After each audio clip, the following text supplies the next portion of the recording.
Hey guys, welcome back to my channel Aarti natural. कैसे हैं आप सब लोग? आई होप आप सब लोग बहुत बहुत बहुत अच्छे होंगे और मस्त होंगे, खुश होंगे और अपनी लाइफ में आगे बढ़ रहे होंगे। ईश्वर करे आपकी सभी मनोकामनाएं पूरी हों और आप इसी तरह अपने जीवन में आगे बढ़ते रहें, तरक्की करते रहें और जीवन में खूब खुशियाँ मिलें, यही ईश्वर से मेरी प्रार्थना है। तो यहाँ पे हो चुकी है सुबह और मॉर्निंग का टाइम है, तो आरती की तरफ से, मेरी तरफ से यानी गुड मॉर्निंग आप लोगों को, सुबह की प्यार भरी सुबह की राम राम। और इधर मैं मक्खन मलाई थी जो मेरी, वो बच गई थी और मलाई को मैंने फेंटा था। ये मलाई ना 1.5 महीने की थी, काफ़ी दिन हो गए थे। मतलब इस बार ना आना जाना शादी ब्याह में ऐसे बिजी रही ना मैं कि मलाई बहाने का टाइम ही नहीं मिला। फ्रिज में रखी थी, इतना ही अच्छा है कि ठंडी थी तो ये मतलब ठंडी की वजह से मलाई ख़राब नहीं हुई, वरना गर्मी होती तो अभी तक ख़राब हो गई होती। तो मलाई का मैंने मक्खन निकाला था, रात में ही इसको मिक्सी में भा लिया था और सुबह बस इसको ऐसे कढ़ाई में डाल के और इसका ना घी निकालूंगी। तो एक साइड एक कढ़ाई में ना घी पकने के लिए रख दिया है, मतलब मलाई का जो मक्खन निकाला था उससे घी बनाने रख दिया है। और एक तरफ नाश्ता बना रही हूँ, तो नाश्ते में मैंने आज बनाया है मैक्रोनी और इधर एक कढ़ाई में पानी डाल के रख दिया है, उसमें थोड़ा सा नमक और सरसों का तेल डाल के रख दिया है। और जैसे ये पानी गर्म हो जाएगा ना तो मैं इसमें मैक्रोनी डाल दूँगी बॉईल होने के लिए। तब चाची की लड़की मतलब बहन आई हुई है, तो टमाटर प्याज काट रही थी, तो मैंने कहा जब तक तुम टमाटर प्याज काटो तब तक इधर मेरा ना ये घी भी बनता जाएगा और मैं मैक्रोनी भी बॉईल करती जाऊंगी। तो आप लोग सब कैसे हैं और इस समय कौन कौन कुंभ नहाने गया है प्रयागराज में? और इतनी ज़्यादा भीड़ चल रही है कि अभी हम लोगों को भी जाना है। मूड बनाए हैं कि फरवरी तक जाएंगे अगर हो पाएगा, क्योंकि अभी ठंडी तो थी ही, लेकिन आप लोग देख ही रहे हैं कि कितना ज़्यादा भीड़ भाड़ वाला सिस्टम चल रहा है। और एक साइड मेरा मैक्रोनी मेरी पक गई थी, तो इधर मैंने मसाले के साथ टमाटर प्याज के साथ सब छौंक दिया था और छौंक लगा के बस मैक्रोनी डाल दिया है। और इधर मैं सब मिला के सॉस बाद में डालूँगी। अभी तो मसाले के साथ ही मैक्रोनी को मिला के सबको नाश्ता दे दूँगी और नाश्ता देने के बाद चाय बना के दूँगी सबको। तो आज है दिन संडे और कहीं कहीं बसंत पंचमी ना संडे को मनाए हैं, कहीं कहीं मंडे को मनाए हैं। तो ऐसा हम लोगों के भारत में, इंडिया में ऐसा होता है कि एक त्यौहार ना 2 दिन मनाते हैं। तो कभी कभी ये होता है ना कि शाम से आया कोई त्यौहार तो उसको एक दिन पहले भी मना लेते हैं, अगले दिन सुबह हुआ तो कुछ लोग अगले दिन मनाते हैं। तो उदया तिथि का व्रत त्यौहार माना जाता है कहते हैं, क्योंकि उदया तिथि शुभ मानी जाती है, इसलिए उस दिन पूरा दिन माना जाता है। तो हम लोगों के यहाँ तो आप लोगों को पता ही है कि ऐसे ही चलते हैं हर त्यौहार। तो इधर मैं सुबह सो के जग चुकी हूँ और झाड़ू वाड़ू लग गई थी। और इधर क्या हुआ कि आज ना मैं रात में आलू के पराठा बनाई थी ना, तो इस वजह से मेरे बर्तन पड़े रह गए थे, मैंने बर्तन नहीं धुला था क्योंकि काफ़ी लेट हो गई थी रात में और सोने के लिए। तो फिर बर्तन आज मेरे डले रह गए, मैंने कहा बर्तन चलो सुबह धुल लूँगी।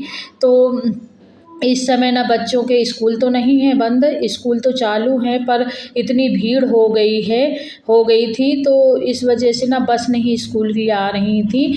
और खुद से छोड़ने जाओ बच्चों को, खुद से लेने जाओ तो इतना हो नहीं पा रहा था। तो ये था कि भीड़ ख़त्म हो जाए और इसके बाद जब बस आने लगे तभी आप लोग जाना। तो बच्चे भी 3-4 दिनों से स्कूल नहीं गए हैं, तो सुबह भी ये रहता है कि चलो कोई बात नहीं है, वैसे स्कूल जाना होता है तो फिर जल्दी जल्दी रहता है। तो ये होता है कि अभी बच्चे चलो बस नहीं आ रही है तो फिर हो गया।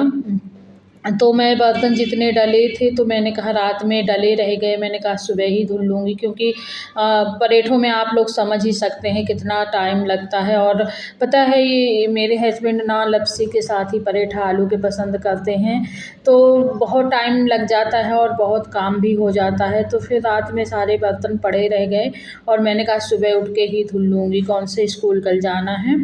तो बस ये मंडे के मैं सुबह धुल रही हूँ बर्तन, और रात में आलू के पराठा बनाए थे। तो बस यही बर्तन वर्तन सब धुल के, और बर्तन धुलने के बाद ना अच्छे से सिंक को साफ़ करती हूँ, क्योंकि सिंक साफ़ करना बहुत ही ज़रूरी हो जाता है हम लोगों के लिए।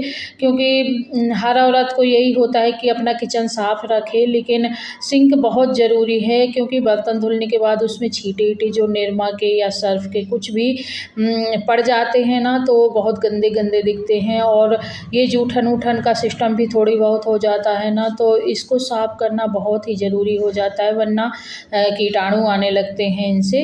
तो अभी ये जो छोटी सी मैंने सिंक रखी हुई है, डिब्बा रखा हुआ है, ये किचन में ही रहता है कि इसमें थोड़ा बहुत जो किचन का होता है ना जूठन, उसमें डाल देती हूँ। बड़ी वाली जो डस्टबिन है ना वो रखी है गैलरी में, तो फिर बाद में उसमें मैं डाल आती हूँ और इसको भी साफ़ करके रख देती हूँ। तो इसमें जो भी जूठन था उसको मैंने बाहर फेंक दिया, और इसको धुल के भी रख दूँगी, फिर दोबारा डालने के लिए हो जाएगा, क्योंकि दिन में इसमें ना 2-3 बार भर जाता है ये, और फिर इसको मैं बार-बार बाहर के डस्टबिन में डालती हूँ। तो यहाँ पे मैं पूरा सिंक अच्छे से साफ़ कर दूँगी, और मेरा सिंक साफ़ हो चुका है। सिंक साफ़ करना बहुत बहुत बहुत ज़रूरी है। अभी तो ठंडी है तो ठीक है, लेकिन गर्मियों में ना अगर सफाई ना रखो सिंक की, तो छोटे छोटे कीड़े निकलने लगते हैं, वहाँ से आने लगते हैं। और अभी मेरे बर्तन वर्तन सब अच्छे से साफ़ हो चुके हैं, और मैं बस नीचे नीचे जो वो है टाइल्स नीचे किचन के, वहाँ पे थोड़ी पोछा लगा दूँगी। जो भी पानी वानी गिरता है ना तो साफ़ हो जाता है अच्छे से। नीचे भी सफाई करना ज़रूरी है, बाकी पैर चिपकने लगते हैं अगर सफाई ना करो। तो जो भी पानी वो है बर्तन वर्तन वो करने से निकला, उसको भी मैंने पोंछ दिया पोछे से। और अभी ना देखिए अच्छे से सफाई हो गई ना किचन की, एकदम क्लीन हो चुका है किचन, और किचन को क्लीन करना ज़रूरी भी होता है। ये देखिए सिंक भी बिल्कुल साफ़ हो चुका है। और ये बर्तन जो मेरे रखे हैं ना, इनको मैं अभी पानी इनका छट जाएगा तो मैं ना जाली में लगा दूँगी। और मैंने देखा ना झाड़ू लग चुकी थी मेरी, लेकिन फिर भी मैंने देखा कि जाले लग चुके हैं, और जालों का तो काम ही है लगना, क्योंकि हम लोग ना 2-2 3-3 दिन में जाले छुटाते हैं, फिर भी कहीं न कहीं थोड़ी बहुत जाला दिखने ही लगता है। तो जाला एक ऐसी चीज़ है कि आप 2-3 दिन में छुटाओ फिर भी कहीं न कहीं आपको मिल ही जाएगा।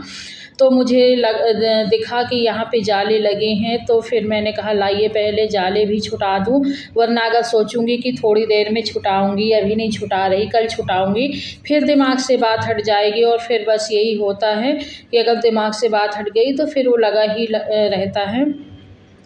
तो यहाँ पे सारे जाले छुटा छुटा के मैं एक जगह निकाल के रखती जा रही हूँ, क्योंकि झाड़ू लग गई थी तो फिर ना दिक्कत हो जाती है कि झाड़ू लगी है फिर जाले छुटाओ ना, तो उसके बाद फिर नीचे कचरा गिरता है, तो उसमें जो भी फंस के आता है तो मैं एक साइड उसको रखती जा रही हूँ, और ये सारी खिड़कियों विड़कियों में अच्छे से छुटा रही हूँ।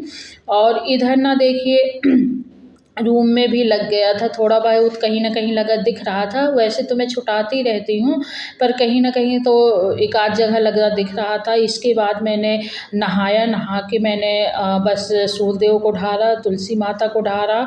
और हम लोगों के यहाँ तो बसंत पंचमी कुछ लोग संडे को मनाए, कुछ लोग मंडे को मनाए, तो बस वही होता है। तो मैं छत चली गई थी और छत में सूर्यदेव को ढारा, और बस सूर्यदेव को ढारने के बाद नीचे आई, तुलसी माता को ढारा, सूर्यदेव को ढारा, जल दिया, मतलब तुलसी माता को जल दिया, सूर्यदेव को जल दिया। और जल देने के बाद सीधे नीचे आई तो पूजा पाठ किया, और पूजा पाठ करने के बाद और इसमें ना देखिए कितनी धूल चढ़ गई है। तो यहाँ पे भी तुलसी माता के कई पौधे लगे हैं, 3-4 जगह पौधे लगे हैं। तो बस वही सब तुलसी माता को जल दिया, उधर भी दिया, इधर भी दिया, सूर्य देव को दिया और उसके बाद बस नीचे आके मैं पूजा पाठ करूँगी।